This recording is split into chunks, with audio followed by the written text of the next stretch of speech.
và nhân dân Việt Nam là một nhân dân anh hùng, và mảnh đất Việt Nam này là một mảnh đất anh hùng. Nhưng tên đế quốc Mỹ đến đây xâm phạm, nhân dân chúng tôi quyết tâm đứng dậy để tiêu diệt chúng nó.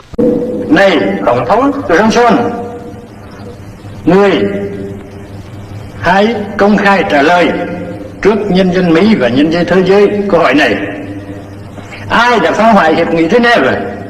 Là hiệp nghị bảo đảm chủ quyền độc lập, thống nhất và toàn vẹn lãnh thổ của nước Việt Nam. Phải chăng quân đội Việt Nam sang xâm lược nước Hoa Kỳ và giết hại người Hoa Kỳ, hay là chính phủ Mỹ đã đem quân đội Hoa Kỳ đến xâm lược Việt Nam và giết hại người Việt Nam? Chiến tranh có thể kéo dài 5 năm, 10 năm, 20 năm hoặc lâu hơn nữa. Hà Nội, Hải Phòng và một số thành phố xí nghiệp có thể bị tàn phá, song nhân dân Việt Nam quyết không sợ. Không có gì quý hơn độc lập tự do.